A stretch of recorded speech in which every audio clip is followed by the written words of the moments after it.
Saúde a todos com a paz do Senhor. Convido que você abra a sua Bíblia no livro de Jó, o capítulo 28.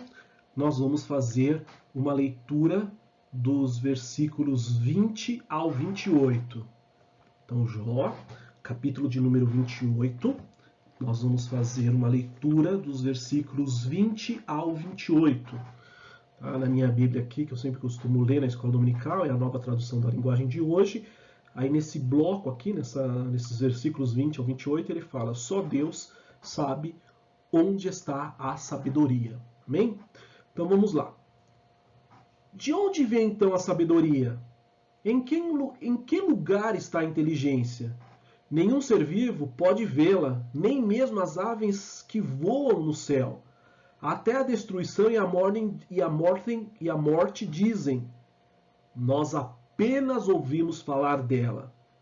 Só Deus conhece o caminho. Só Ele sabe onde está a sabedoria. Porque a sua vista alcança os lugares mais distantes do mundo. Ele vê tudo o que acontece aqui na terra. Quando Deus regulou a força dos ventos e marcou o tamanho do mar, quando decidiu onde a chuva devia cair e onde a tempestade devia passar, foi então que ele viu a sabedoria e a examinou e aprovou. E ele disse aos seres humanos: para ser sábio é preciso temer o Senhor, para ter compreensão é necessário afastar-se do mal. Amém? Então, na aula anterior, nós vimos então agora Jó repreendendo Bildade, exaltando o poder de Deus, no capítulo 26, e no capítulo 7, Jó sustentando a sua integridade e sinceridade. Nós vimos no capítulo 27, só fazendo um adendo, uma partezinha lá, que há uma certa... um embate, vamos falar assim, de que os versículos finais ali, do 13 até o final do capítulo 27, poderia ser uma quarta fala de Zofar. Tá? Então, são dois públicos. Um defende, então, que dentro do capítulo 27 aqui, a gente teria dos versículos 7 até o versículo de número 23, o que seria a fala de Zofar. Tá? E outra parcela dos estudiosos falam que não, que seria Jó, né, usar um termo aqui, remediando as falas de Jofar. Se de fato isso acontece, então desde o capítulo 26 em diante, a gente não vai ter mais a presença direta, novamente, pensando naqueles discursos de eleição, agora é sua vez, agora você tem direito à réplica, nós não iremos ver mais a figura dos três amigos de Jó presente nos próximos capítulos, nessas discussões, nessas téplicas, nessas réplicas, tá? Então agora nós não vamos ver Bildade, não vamos ver Zofar, e não veremos mais também o outro amigo dele, que é ele... esqueci o Elifaz. Não vamos ver mais Elifaz. Tá? Então, no capítulo de hoje, então nós estamos, né, na segunda parte ali de Jó, nesse conteúdo poético. Tá? E aí no capítulo 28, ele é bastante interessante, que nós vamos falar então que o homem tem ciência das coisas, da terra, mas a sabedoria é um dom de Deus. Né? Então, não estamos entrando propriamente aqui no versículo 1, 2, né? Sempre que eu coloco aqui, né? Sempre coloco aqui que versículo a gente está falando, a gente não está entrando nisso, para chamar uma atenção aqui de uma visão geral do capítulo. Então, este capítulo aqui, ó, ele está relacionado com a música. Tá? O capítulo 28, então, inteirinho, ele é um hino de sabedoria dividido em 3 estrofes. Tá? E como que a gente percebe essas divisões? através do refrão, que estão presentes no capítulo 12, tá? Então até o 11 é a primeira estrofe. No versículo 20, né? Acho que aqui eu falei capítulo, né? Mas é versículo. Então no versículo 12, então a primeira estrofe terminou no versículo 11. Versículo 20 tem de novo o refrão, então o segundo a segunda estrofe, ela começa no versículo 13, vai até o 19, né? Meu 13 ficou muito feio ali, mas é um 13, tá?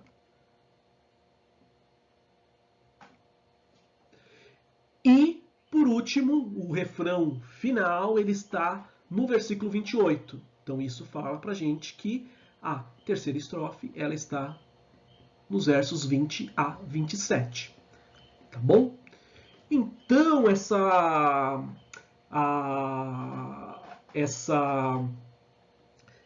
esse refrão, né? Qual que é esse refrão? Vamos lá. Jó 28,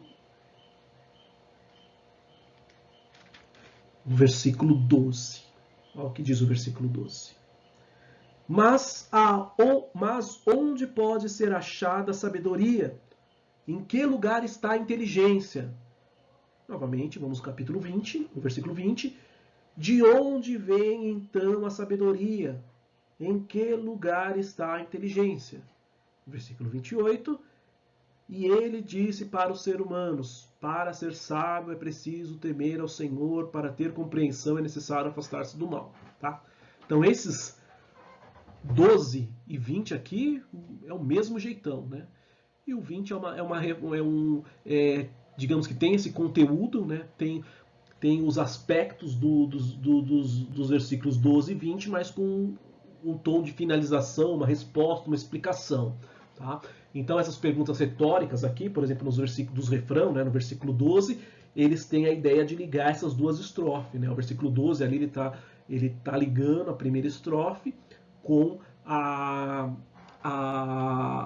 segunda estrofe ali. Então eles ligam essas duas primeiras estrofes ali, que apresentam uma resposta negativa. Negativa em que sentido? Por esses aspectos aqui que eu listei para vocês. Tá? Então, embora a sabedoria humana possa ser extremamente abrangente, extremamente assim, você fala, no aspecto positivo, olha, consegue descobrir metais preciosos, mas tá bom, é muito, mas ela não pode desvendar a verdadeira sabedoria. Tá? Então, olha, a sabedoria humana ela é grandiosa, é algo assim praticamente inexplicável, admirável, inexplicável. Sim, mas não é tudo. Por que não é tudo? Porque ela não consegue desvendar a sabedoria. Tá? E aí nos versículos 12 ao 19, tá? As pessoas não conseguem encontrar a sabedoria porque não conseguem medir o seu valor. Tá? Que é muito maior do que os metais preciosos que o ouro e a prata. Então, ouro e prata você pode falar, tá, então, ouro hoje está valendo, chutaço meu aqui, $200. Prata vale menos, prata vale 140. Tá? Tá bom, você consegue medir o valor. Mas mede para mim o valor da sabedoria. Você não vai conseguir. Tá? Então, aí você não está mais um passo à frente, você recuou. Tá? E a estrofe final ali, tá? Ela acaba respondendo então positivamente as perguntas do primeiro refrão, tá? Que só Deus conhece a verdadeira sabedoria. E que aqui, ó, só Deus conhece a verdadeira sabedoria. A que ele estremeou no tecido da criação e revelou à humanidade, tá? Então, só Deus, tá? Então aí novamente coloca os seres humanos um passo atrás em relação ao seu Criador, que é Deus. Tá bom? Então, muito interessante a gente saber que o versículo 28, ele então, está envolto na questão musical. Tá? Os versículos 1 e 5 falam então: do ferro tira-se a terra. Aí a gente entra num aspecto bastante interessante, quando a gente tenta criar aquela linha do tempo, tá? E aqui nessa linha do tempo, a gente começa a falar: olha, o livro de Gênesis foi escrito aqui. O livro, que pode acontecer, né? São exemplos fictícios aqui. Ah, mas o livro de Levíticos foi escrito, de Êxodo foi escrito aqui, de Levítico foi escrito aqui. E aí, em algumas situações, né, vamos só exemplificar, que não é o caso, tá?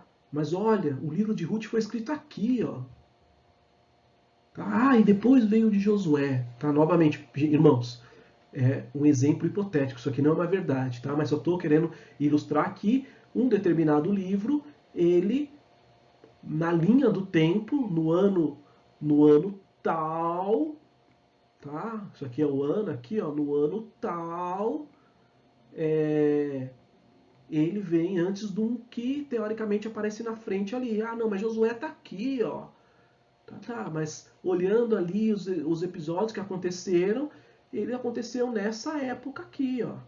Tá? Então, ele aconteceu, então, na ordem cronológica, Josué, hipoteticamente, novamente, não quero que ninguém confunda isso, ele tá vindo aqui antes de Ruth. Então, porque a gente olhando aqui as datas que aconteceram, então prova que ele é aqui, que ele é nessa posição, né, nessa ordem cronológica aqui fictícia que a gente está falando aqui.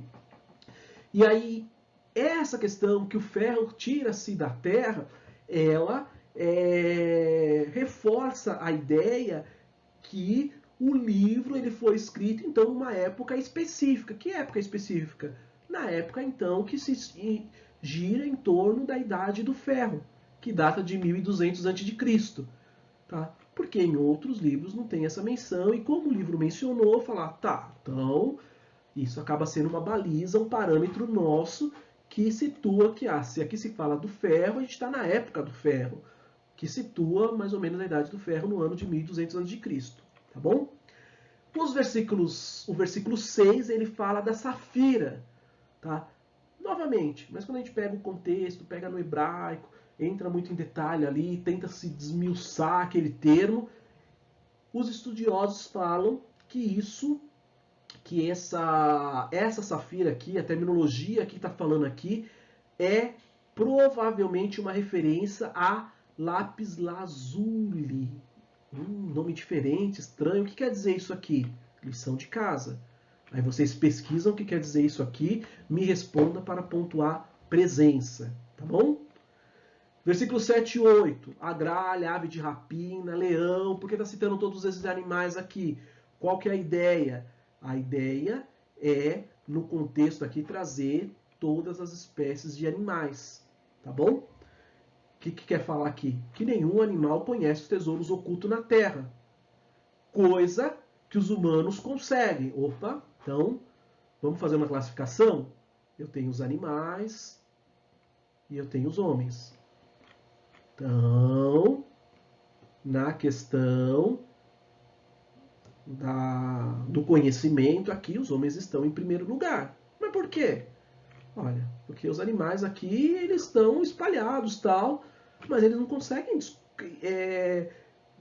conhecer os tesouros ocultos na terra. Não conseguem descobrir a prata, o ouro. Mas os humanos conseguem. Então, nesse aspecto, os humanos estão em primeiro lugar. Estão à frente dos animais. Então, nos versículos 9 e 11, fala: os rios tampa e nenhuma gota deles sai. Lembrando que a gente está no capítulo 28, no capítulo, vamos falar assim, musical, uma música, né? E aí, então, está falando qual que é a ideia, o que quer dizer, qual que é o sentido dessa, os rios tapa, né? É secar as fontes dos rios, tá? O versículo 12, nós já vimos que ele está estreitamente ligado com o versículo 20, e depois a gente viu também que ele está ligado, relacionado com o versículo 28, que é uma conclusão. Tá? Então, a sabedoria, a verdadeira sabedoria, só o Senhor conhece. Tá? E as pessoas podem aprender sobre a sabedoria ao se relacionar com o Deus Todo-Poderoso. tá? Que é o versículo 28, que dá essa conclusão, que tem o refrão conclusivo. Tá? Os versículos 13 e 19 ressaltam, né, essa ausência da sabedoria e o desejo de obtê-la. Tá? É o tema, vamos falar aqui, o cerne do capítulo 28 é a sabedoria. Tá? Existem perguntas a respeito do paradeiro, né, da sabedoria e da inteligência, que a gente vai ver nos versos 12, mas que aí elas ganham, tá, uma resposta, vamos falar assim, enfática, detalhada, esclarecida, tá? Ela não está em parte alguma da terra dos viventes, certo? Então aí tem esse esclarecimento. Vamos falar aqui qual que é a ideia da figurinha aqui, ó. É um segredo a 7 chaves, tá bom? Então é essa aí que agora a pergunta que é feita lá no 12, nos blocos aqui da segunda estrofe, ela acaba tendo esse esclarecimento, esse detalhamento aí, uma resposta, tá? Ó, não está em parte alguma da terra dos viventes. Tá? E os versículos 20 e 27, então, vamos falar assim, o mapa ali das 7 chaves, né? Que só Deus entende a inteligência, o caminho da sabedoria. É Ele que sabe o lugar da inteligência, tá? Ainda que os humanos, quando a gente viu aquela questão, por que a gente fala que o humano ele está na frente dos animais? Porque a gente viu, olha, o humano ele consegue descobrir os metais preciosos, consegue descobrir o ouro, a prata, o lugar onde estão as pedras preciosas, tá? Então ele está na frente dos animais. Mas vamos voltar a falar da sabedoria? Então, mas a sabedoria é coisa de Deus. Deus é a fonte da sabedoria. Tá? É isso que o final do capítulo ele dá como resposta, dá como direcionamento ali para todos nós. Tá? O versículo 28, tá? Ele justifica a postura de Jó. Tá? O versículo 28, ele disse aos seres humanos: para ser sábio é preciso temer o Senhor, para ter compreensão compreensão é necessário afastar-se do mal. Tá? A postura desse verso ali que Jó coloca. Tá? Também, tá? Ele acaba marcando ali uma transição dos diálogos ali para os discursos que nós vamos ver daqui para frente agora, nos próximos capítulos. Tá? O versículo 28, novamente, ele pode, tá? Ele pode, não é uma afirmação. Tá? Tem muitas coisas que é muito complexo para o nosso entendimento, mas assim, ele pode apresentar uma referência ao livro de Provérbios. Tanto o capítulo 3, no capítulo 3, o versículo 7, o versículo 9, o versículo 10, tá? E aí aqui eu coloquei uma figurinha aqui que diz o que diz lá em Provérbios 9, 10. O temor do Senhor é o princípio da sabedoria. Tá? E aí, quando a gente lê Jó 28, 28, fala o quê? Parte do versículo. Para ser sábio é preciso temer ao Senhor. Tá? Então, assim, esse versículo, ele está, de uma certa forma, muito ligado com o versículo 28. Tá? Pode ser uma referência ao livro de Provérbios, pode ser. Tá? Ou, quando a gente coloca na linha do tempo aqui, a gente fala, mas não, né? Mas veio antes, veio depois, tá? Então, é uma suposição, tá? Ou, vamos pensar de outro jeito, ambos abordam uma temática em comum. Ambos dão a receita do bolo, tá? Jó 28:28 dá a receita do bolo, e quando a gente vai estudar esse mesmo bolo, vamos falar assim, esse mesmo tema, Provérbios 9 e 10 também dá a mesma receita de bolo. Amém? No capítulo 29, tá? Capítulo 29 fala agora da lamentação de Jó, lembrando-se do seu primeiro estado. Então, os versículos iniciais, Jó, ele agora traz à memória o seu passado, um desejo do que ele viveu, do que ele teve, de como que era a vida dele antes do atual momento turbulento que ele vive, tá? Nos versículos 3 e 5 fala a candeia de Deus sobre a cabeça de Jó. A gente pode entender isso como símbolos das bênçãos divinas e o sucesso que Jó experimentou naquela primeira fase, antes desse período turbulento, dessa provação, desse deserto que ele está vivendo, tá? O versículo 6 fala da manteiga, a fartura da manteiga ou da coalhada, o azeite. Isso eram símbolos de riquezas naquela época, tá? Então está falando sobre o aspecto ali da riqueza. 7. A parte da cidade muito, né,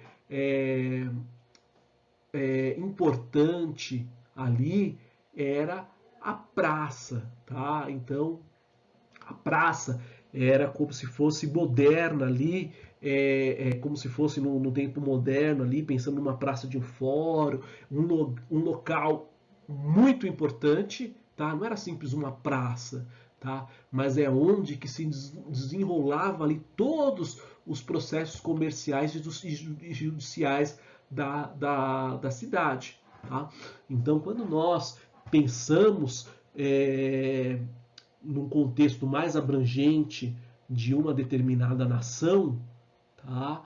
Nós vamos entender que haviam, né, um fluxo de pessoas que passavam por aquela nação, tá? Iam para outros determinados lugares, ninguém vivia de uma forma isolada aqui, 100% fechado. E a prova disso é que o quê? Na lei de Moisés, nós víamos muito isso. Ah, tem um estrangeiro que ele está querendo fazer parte ele quer se tornar um israelita. Tá, então aqui, ó, vamos fazer a circuncisão, vamos pensar no homem.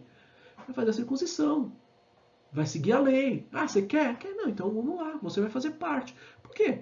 A pessoa podia vir de fora, tá? E entrar dentro se interessar, viver ali em Israel e viver como israelita, tá? Ou era um viajante, ou ele tinha que vir do ponto A para o B, tá? Mas aqui o ponto é, a praça da cidade ali, ela tinha esse aspecto importante comercial e judiciais em qualquer cidade ali da antiguidade, tá? Era um ponto muito importante. Nos versículos 8 e 11, tá? Vamos novamente. Jó aqui está trazendo à memória o seu passado, tá? E o que ele começa a lembrar agora? Ele começa a lembrar que diferentes classes sociais, diferentes classes não sociais, vamos pensar em sociais, né? A gente tem o grupo de jovens, o grupo de adolescentes, o grupo dos anciões, dos idosos. Todos esses grupos, todas essas classes, elas tinham um respeito por Jó, que exercia um cargo considerável na cidade. Tá? Então hoje, pensa um militar lá, né? Quando a gente olha muito, né,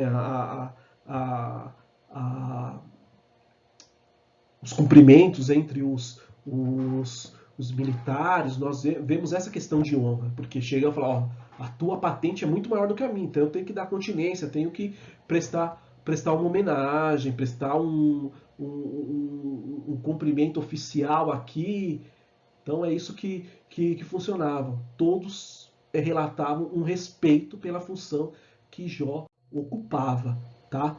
Então Jó, quando ele, legal, estou trazendo a memória, estou relimpando o passado, Tô tendo aqui o meu momento de lembrar as coisas boas. E aí ele aproveita para refutar aquelas acusações que ele fez lá atrás.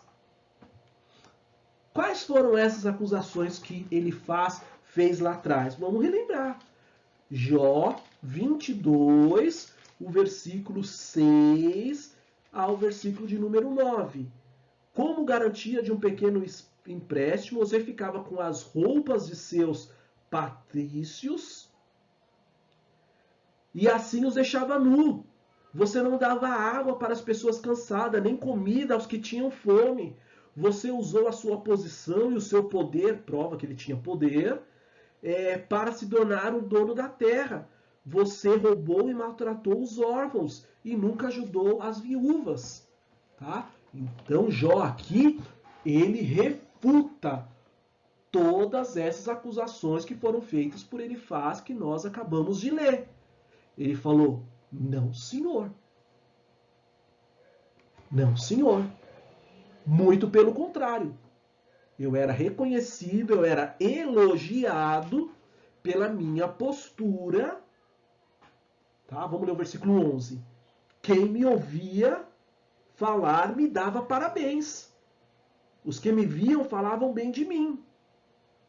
12.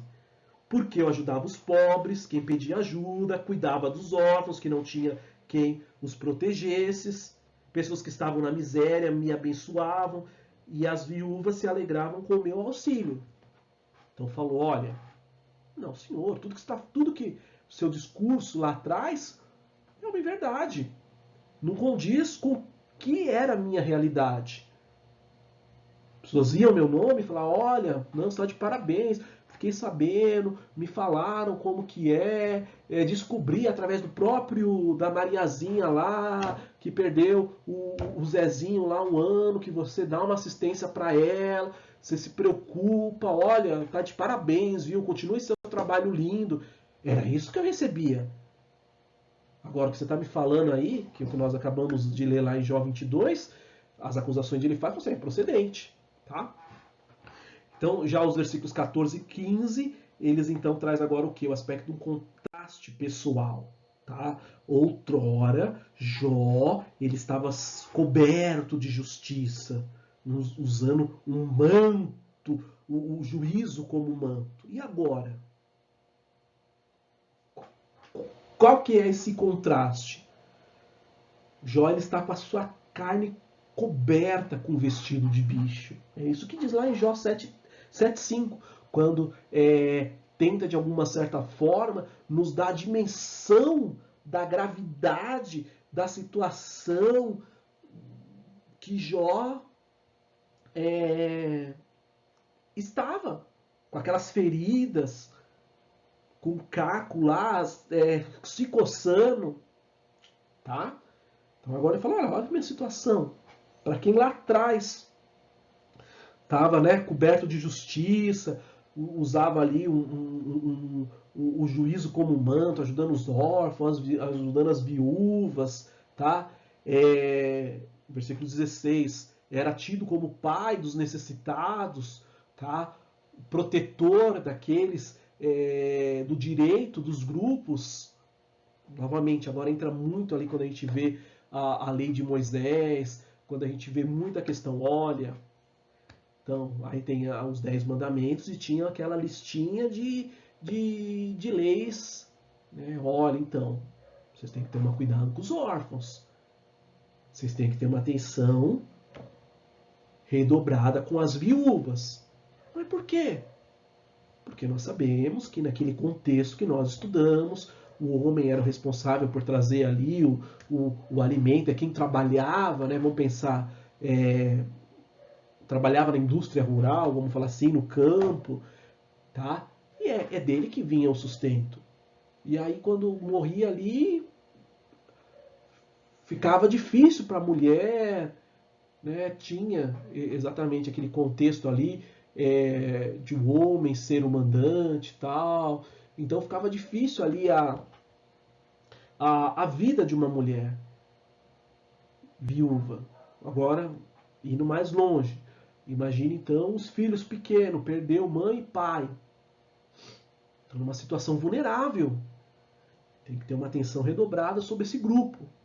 Tá? Nos versículos 17 a 19, quebrava os queixais. Tá? Então Jó, ele declara então que resgatava os pobres e os indefesos das mãos dos ímpios. Opa, aqui nós temos uma contradição no discurso, nas acusações ali que fizeram contra ele. Fala, você, no versículo lá que nós lemos lá, não, você explorava. Não. Tá, eu resgatava os pobres. Eu ia lá e me preocupava então ali com os indefesos, aqueles que estavam explorando os órfãos ali, as viúvas, né? A viúva precisava de um dinheirinho ali, então pegava a vaquinha dela ali como garantia do pagamento. Tá errado. Ela precisa do leite que aquela vaca produz. Tá errado. Eu não deixava que isso acontecia. Né? Não sabemos a posição efetiva dele. Né? Vamos pensar como não era um governador, tá? Mas vamos pensar como um político influente, um senador. Não, enquanto eu estiver aqui em Brasília, não vai acontecer isso. Eu vou entrar com uma representação, vou juntar os outros parlamentares aqui, nós vamos fazer uma lei aqui, vamos mandar para o presidente assinar, porque não pode acontecer isso. Vai pegar um empréstimo? Pega, mas você não pode tirar a vaquinha. Por que você não pode tirar a vaquinha? Porque se a pessoa está num momento difícil e você vai ter como emprestar, empresta, mas não tira a vaquinha que ela usa o leite da vaquinha. Tá? Então ele se coloca nessa posição aí. Tá? Então, essa postura de juiz, tá? Ele constrói o quê? Um ambiente de justiça, de honra, sem desigualdade, tentando eliminar todos esses pontos aí divergentes que eram contraditórios, que eram prejudiciais aos órfãos, às viúvas, essas camadas aí dos mais necessitados, tá? Então essa postura de juiz provavelmente seja uma justificativa da presença muito frequente no livro de Jó dessa terminologia do direito que Jó utiliza nas suas defesas. Você pode ver quando ele está usando, quando nós vemos muito essa defesa que nós vemos de Jó, é uma linguagem jurídica, uma linguagem ali, olha, né, da nossa atualidade, do direito, da disciplina de direito. Então ele usa muito essa linguagem aí nas suas próprias defesas que nós acompanhamos aí ao longo desses capítulos e provavelmente nós vamos ver mais algumas nos próximos capítulos, tá? Nos versículos 20 a 25, então Jó ele relembra o seu passado de honra, tá? É um sentimento comum, se coloca no nosso na posição dele, ou até mais abrangente. Quanta empresa nós já trabalhamos que nós relembramos como era uma empresa boa, por benefícios, pelo local de trabalho, pelo chefe que você tinha, pelos seus amigos que você tinha, o serviço que era muito gostoso, muito interessante de se fazer, tá? E aí hoje talvez você está numa empresa que não é tão boa quanto, você sente saudade de um benefício, você sente saudade de fazer uma determinada coisa, você morava num bairro que era mais calmo, né? Até brinco aí, às vezes, quando a gente vê por aqui que tem umas músicas ao vivo, né? Num bairro que era mais calmo, que você não tinha aquelas músicas de graça, mas de graça que você não quer escutar, mas está sendo obrigado porque coloca uma música na pior das alturas, né? Tem show final de semana de graça para você, mas você não quer participar desse show, mas você está sendo obrigado. Então você acaba relembrando, fala, mas eu morava naquela casinha ali, naquele outro bairro, e era muito sossegado, não tinha isso aqui, né? Então infelizmente esse bar, esse povo aí é complicado porque escuta música muito alta, tá? E aí ele tá relembrando, tá tendo saudade, tá? E aí ele faz essa comparação aí como a destreza, a força de um arco, tá? Dando a ideia ali do símbolo de força, o símbolo de vigor que ele tinha, que agora, que nós sabemos a situação que ele está ali, voltando. Olha, antes eu vestia um vestido de justiça. Tá? Antes a capa da justiça me cobria. Hoje eu tenho uma capa de bichos. Tá? Então, normal, ele está nessa lembrança do passado, trazendo à memória os tempos áureos ali. Nesse momento de tribulação, ele traz essa lembrança, essa memória. Tá bom? Então, fiquem com Deus. Essa aula aí é um pouquinho mais curta, né, por causa do assunto ali. Nós vimos uma música, não faria muito sentido entrar muito em detalhes, tá? Fiquem com Deus, tenham uma ótima semana. Deus abençoe todos vocês.